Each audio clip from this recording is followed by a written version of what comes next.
स्वागत है session starting में। और आप लोग देख रहे हैं जो आपके एग्जाम में दो अंक वाला और 3 अंक वाले जितने भी प्रश्न आएंगे आप आसानी से सॉल्व कर पाएंगे। तो कंप्लीट देख लीजिएगा क्योंकि आज ही आप लोग का एग्जाम है, तो इसको स्किप ना करते ही देखिएगा, ठीक है। और उसके बाद आप लोग आराम से पढ़ लीजिए एक बार, ठीक है। वीडियो को रोक कर भी पढ़ सकते हैं, उसको देखते देखते ही पढ़ लीजिएगा तो आपका आराम से हो जाएगा, ऐसा नहीं होगा। चलिए हम लोग जितने भी सब है देख पा रहे हैं ये सब पढ़ चुके थे, आज नेक्स्ट से पढ़ते हैं। दीर्घ दृष्टि दोष क्या है, इसके क्या कारण है, ठीक है। इसका संशोधन किस प्रकार संभव है, यानी कि आपको दीर्घ दृष्टि दोष, निकट दृष्टि दोष यदि किए हैं तो कर लीजिए, ठीक है। तो दीर्घ दृष्टि दोष क्या होता है? वो दृष्टि दोष जिसके कारण कोई व्यक्ति दूर की वस्तुओं को स्पष्ट नहीं देख सकता है परंतु वो निकट की रखी वस्तुओं को देख सकता है, उसे क्या कहते हैं? दीर्घ दृष्टि दोष। यानी कि नहीं देख सकते, यानी कि निकट की वस्तुओं को क्या नहीं कर सकता है, देख नहीं सकता है, लेकिन दूर की वस्तुओं को आराम से देख सकता है, उसे क्या कहते हैं? तो दीर्घ, ठीक है, दीर्घ दृष्टि दोष। यानी कि उसमें क्या होता है, जैसे निकट दृष्टि दोष में क्या होता है, वो दूर की वस्तुओं को नहीं देख सकता है, ठीक है। निकट की वस्तुओं को आराम से सामने से देख सकता है, मतलब निकट की वस्तुओं को देख सकता है, सामने की वस्तुओं को देख सकता है, लेकिन दूर की वस्तुओं को नहीं देख सकता, उसे क्या कहते हैं? निकट दृष्टि दोष। और दीर्घ दृष्टि में आप लोग ये कन्फ्यूजन नहीं हो गया, ठीक है, कि दीर्घ मतलब दूर को देख सकता है लेकिन निकट को नहीं देख सकता है, ठीक है। तो इसका प्रतिबिंब क्या होता है? इसका प्रतिबिंब दृष्टिपटल के पीछे बनता है, ठीक है। इसका जो दीर्घ दृष्टि दोष में उसका जो प्रतिबिंब बनता है वो कहाँ बनता है? तो दृष्टिपटल के पीछे। नेक्स्ट, इसी के दृष्टिपटल दोष के होने, दीर्घ दृष्टि दोष के होने के कारण, यानी कि दीर्घ दृष्टि दोष होने के कारण क्या क्या कारण है कि अभिनेत्र लेंस की फोकस दूरी का अत्यधिक हो जाना, नेत्र गोलक का छोटा हो जाना, ठीक है। संशोधन इसके दूर करने के लिए उत्तल लेंस के चश्मा द्वारा किया जाता है, उसका अवतल लेंस, यानी कि उत्तल लेंस के चश्मा किसमें? दीर्घ दृष्टि दोष में लगता है, ठीक है, संशोधन के लिए। नेक्स्ट क्वेश्चन क्या है? ऊर्जा का उत्तम स्रोत क्या है? यह उत्तम ईंधन के गुणों के लिए आपको हो सकता है कि उत्तम ईंधन किसे कहेंगे आपको, ठीक है। तो आपको करना है इसी को, सारे के सारे क्वेश्चन को। तो आप पढ़ते हैं हम लोग उत्तम ईंधन क्या है या उत्तम ईंधन गुणों को लिखिए, उत्तम ईंधन विशेषताएं लिखिए। तो देखिए जिसका मान, उसी में मान कैलोरीमान या कैलोरीमान अधिक होना चाहिए, मतलब उष्मा का मान क्या होना चाहिए? ईंधन का क्या होना चाहिए? उसमें मान ज्यादा होना चाहिए। दहन के पश्चात विषैल गैस ना छोड़े, कम से कम उत्पन्न हो, ईंधन की उपलब्धता पर्याप्त सुलभ हो, ठीक है, ईंधन की मूल्य जो बहुत ही कम हो, ईंधन को एक जगह से दूसरे जगह तथा भंडारण करने में क्या हो? सुविधा हो, ठीक है। नेक्स्ट क्वेश्चन क्या है कि यहाँ पर देख सकते हैं कि शोषण को ऊष्माक्षेपी रासायनिक अवक्रिया क्यों कहते हैं? शोषण को ऊष्माक्षेपी रासायनिक अवक्रिया क्यों कहते हैं? तो हमारे शरीर में ऊर्जा हमारे द्वारा खाए गए भोजन से प्राप्त होती है। देखिए हम लोग जब खाते हैं तो हमारे द्वारा क्या भोजन से क्या प्राप्त होती है? हमें भोजन से ऊर्जा प्राप्त होती है। तो पाचन क्या है? पाचन के दौरान भोजन के बड़े अणु ग्लूकोज जैसे सरल पदार्थों में टूट जाते हैं, यानी कि जो बड़े अणु होते हैं हमारे ग्लूकोज जैसे सरल पदार्थों में क्या होते जाते हैं? टूट जाते हैं। यानी कि जब हम लोग पाचन होता है तो पाचन क्रिया के दौरान जो बड़े बड़े गोलिकाओं के रूप में हम भोजन करते हैं वो छोटे छोटे अणुओं में यानी कि ग्लूकोज में बदल जाता है और ऊर्जा प्रदान करता है। इसीलिए हम लोग शोषण को क्या कहते हैं? ऊष्माक्षेपी रासायनिक अवक्रिया। ऊष्माशोषी रासायनिक अवक्रिया क्या है? तो ऊष्माशोषी में क्या होता है? ऊष्मा का शोषण होता है, उसमें लगता है ऊष्मा। ऊष्माक्षेपी में क्या? ऊष्मा निकलता है, ठीक है। नेक्स्ट क्वेश्चन क्या है कि व्यंजक चूर्ण का सूत्र क्या है? लिखिए व्यंजक चूर्ण का सूत्र क्या है?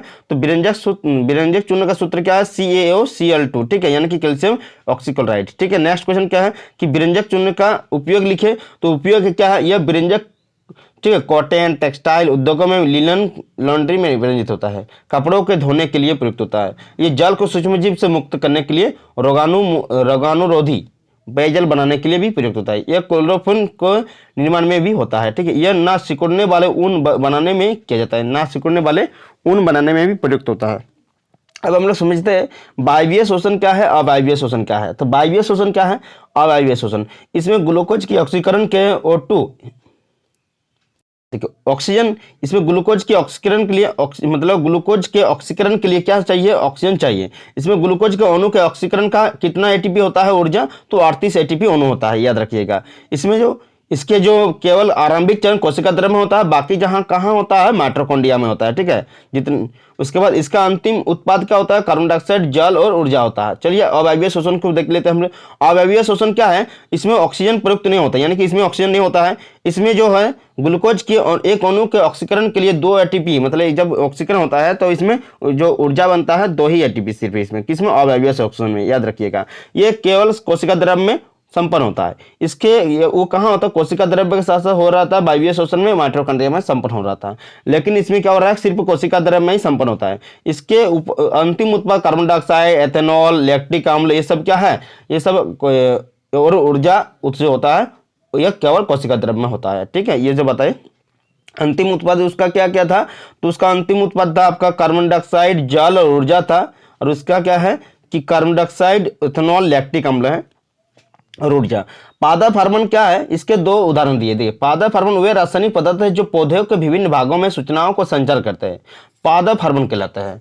तो यानी कि ऑक्सीन, जिब्रेलिन, साइटोकाइनिन, इथिलीन, ये सब क्या है, पादप हार्मोन है। नेक्स्ट चलिए देख लीजिए, आप लोग ऐसे भी बोल सकते हैं पौधों में उसकी वृद्धि और विकास को नियंत्रित करने रासायनिक पदार्थों का समूह क्या कहलाता है, पादप हार्मोन कहता है। ठीक है, नेक्स्ट हम लोग पढ़ते हैं एक कूलम्ब आवेश में कितने इलेक्ट्रॉन होते हैं, तो इसको जानते ही है आप लोग ना। हम वाहनों में उत्तल दर्पण को पश्च दृश्य दर्पण के रूप में क्यों वरीयता देते हैं, तो हम वाहनों में उत्तल दर्पण के पश्च दृश्य दर्पण के रूप में वरीयता देते हैं क्योंकि ये सदैव सीधा और आभासी प्रतिबिंब बनाता है। आप लोग 2 नंबर में आ सकता है, लिख लीजिएगा इसको।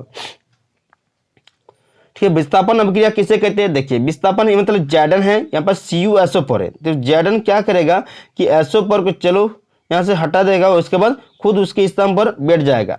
यह क्या हो गया, इसको विस्थापित कर रहा है ना, क्या कर दे जैडन CO को विस्थापित करके खुद उसके स्थान पर बैठ गया और जिंक सल्फेट का निर्माण किया। तो ये क्या, कौन सा अभिक्रिया हो गया, विस्थापन अभिक्रिया हो गया। यानी कि इसका डेफिनेशन कैसे लिखिएगा आप लोग कि विस्थापन अभिक्रिया उस रासायनिक अभिक्रिया को कहते हैं जहां एक तत्व दूसरे तत्व के उसके यौगिक को विलयन से विस्थापन कर खुद उसके स्थान ले लेता है, उसे क्या कहते हैं, विस्थापन अभिक्रिया कहते हैं। यानी कि जो क्या होता है, उसके एक तत्व दूसरे तत्व के यौगिक से क्या करते हैं,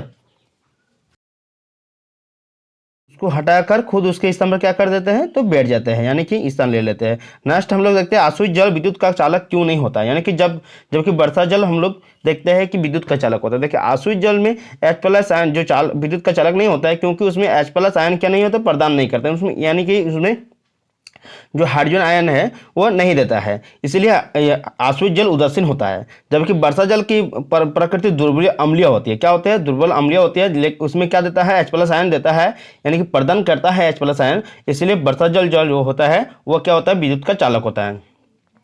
नेक्स्ट क्वेश्चन क्या है, हमारे आमाशय में अम्ल की भूमिका क्या है, तो हमारे आमाशय में जो है क्या भूमिका है, तो पहले लिखिए यह अभिक्रियाशील एंजाइम को अम्लीय माध्यम प्रदान करता है जिससे वो क्रियाशील अवस्था में आ जाता है। यह भोजन में विद्यमान सूक्ष्मजीवों को मार देता है, यह भोजन को क्या कर देता है, नरम कर देता है। ठीक है, नेक्स्ट क्वेश्चन क्या है कि प्रतिवर्ती क्रिया एवं टहलने में क्या अंतर है। देखिए प्रतिवर्ती क्रिया में शरीर के एक भाग मेरुज्जु प्रतिक्रिया करता है, जबकि टहलने में मस्तिष्क और पूरा शरीर का एक स्थान दूसरे स्थान पर जाता है। ठीक है, यानी कि प्रतिवर्ती क्रिया में क्या होता है, सिर्फ मेरुज्जु को प्रतिक्रिया देता है, लेकिन जो टहलने में क्या होता है, जो टहलने में क्या अंतर है, तो टहलने में होता है कि मस्तिष्क और पूरा शरीर हमारे एक स्थान से क्या होता है, दूसरे स्थान से जाता है, यानी कि हम लोग टहलते हैं ना। तो पारितंत्र क्या है, इसके प्रमुख घटक कौन कौन नाम बताए। ठीक है, तो पारितंत्र वो तंत्र है जिसमें समस्त जीवधारी आपस में एक दूसरे के साथ तथा पर्यावरण उन भौतिक एवं रासायनिक कारकों के साथ परस्पर क्या करता है, क्रिया करता है, जिसमें वे निवास करते हैं, पारितंत्र कहलाते हैं। सब जितने भी ऊर्जा और पदार्थ के सन द्वारा इस संबंध रखते हैं, यानी कि सबको यह सब क्या करता है, अपने मतलब एक दूसरे को क्या करता है, ऊर्जा प्रदान करते हैं और प्रदान करते हैं और एक दूसरे के साथ संबंध रखते हैं। 2 घटक होता है, देखिए जैविक घटक होता है, एक अजीब घटक होता है। जैविक घटक देखिए हरे पौधे हो गया, उपभोक्ता घटक शामिल होता है, जबकि अजीब घटक में क्या है, वायु, जल, ऊर्जा, ताप, प्रकाश, मृदा सब क्या है, ये अजीब घटक में अंतर्गत आते हैं। ठीक है, निकट दृष्टि दोष हम लोग क्या है, चलिए पढ़ लेते हैं।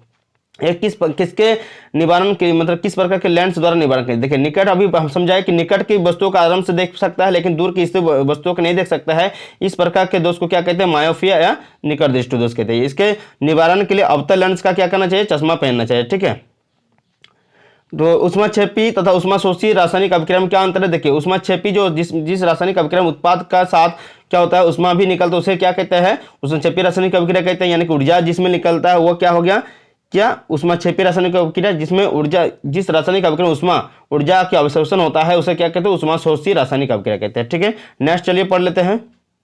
नेक्स्ट हमारा क्या है कि समजातीय सरणी है। ठीक है, समजातीय सरणी यहाँ पर क्या क्या है, तो समजातीय सरणी क्या है, उदाहरण के साथ समझाइए। यौगिकों की ऐसी श्रृंखला जिसमें कार्बन श्रृंखला में स्थित हाइड्रोजन को एक ही प्रकार के प्रक्रिया समूह प्रतिस्थापित करता है, उसे क्या कहते हैं, समजातीय सरणी कहते हैं। यानी कि जो हाइड्रोजन को एक ही तरह के प्रक्रियात्मक समूह द्वारा उसके क्या करता है, एक प्रतिस्थापित कर देता है, उसे क्या कहते हैं, उसे कहते हैं हम लोग समजातीय सरणी। देखिए उदाहरण के लिए अल्केन एवं समजातीय सरणी क्या है, जिसमें मीथेन, इथेन, प्रोपेन, ब्यूटेन, यौगिक, इसका सामान्य सूत्र CnH2n+2 है।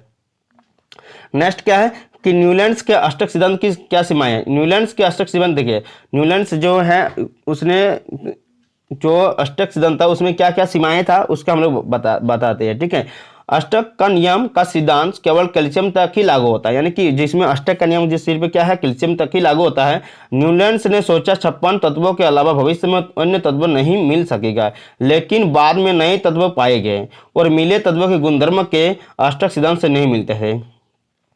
नेक्स्ट क्या है कि न्यूलैंड्स का अष्टक सिद्धांत केवल हल्के तत्व के लिए ही ठीक प्रकार से लागू हो सकता है कि आयरन जो है कोबाल्ट एवं निकल से दूर रखा गया है, जबकि उनके गुणधर्म में समानता है। सारणी में तत्वों को समंजित करने के लिए न केवल दो तत्वों को एक साथ रख दिया गया, बल्कि असमान तत्वों जिनके गुणों में कोई असमानता नहीं थी एक साथ स्थान पर रख दिया। मतलब कोई इस तरह कर दिया, जैसे एक जो समानता था उसको तो ठीक से नहीं रख पाया था, जो असमान था उसको रख दिया था। यानी कि यह न्यूलैंड्स के क्या है, असमानता, मतलब क्या है, सीमाएं हैं।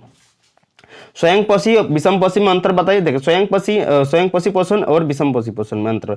तो स्वपोषी जो पौधे एवं जो होता है अपने भोजन स्वयं बनाते हैं उसे स्वपोषी कहते हैं। इसके द्वारा जो प्राप्त पोषण को क्या कहते हैं, स्वपोषी पोषण कहते हैं। ठीक है, विषमपोषी पोषण क्या है, वह जीव जो अपने भोजन के लिए पूर्ण आर्थिक रूप से किसी दूसरे पर जीव पर आश्रित होते हैं उसे विषमपोषी कहते हैं। जो इनके द्वारा जो जीव भोजन करता है उसे क्या कहते हैं, विषमपोषी पोषण कहते हैं। यानी कि विषमपोषी पोषण के द्वारा जो विषमपोषी जो भोजन करता है विषमपोषी द्वारा, तो उसे क्या कहते हैं, विषमपोषी पोषण कहते हैं। लैंगिक और अलैंगिक जनन में क्या अंतर है, देखिए लैंगिक जनन में क्या होता है, इस क्रिया में नर तथा मादा दोनों की आवश्यकता पड़ती है। इस क्रिया में नर और मादा दोनों की आवश्यकता नहीं पड़ती है। यानी कि जो अलैंगिक, देखिए पहला वाला लैंगिक जनन है, नीचे वाला क्या है, अलैंगिक जनन है। ठीक है, इस प्रकार के जनन उच्च श्रेणी के जीवों में होता है, जबकि अलैंगिक जनन यह निम्न प्रकार के श्रेणी में जीवों में होता है। नेक्स्ट क्या है कि लैंगिक जनन निषेचन की क्रिया के बाद जीव बनना आरंभ करता है, जबकि अलैंगिक जीव में निषेचन की क्रिया नहीं होती है। ठीक है, नेक्स्ट चलिए देख लेते हैं हम लोग।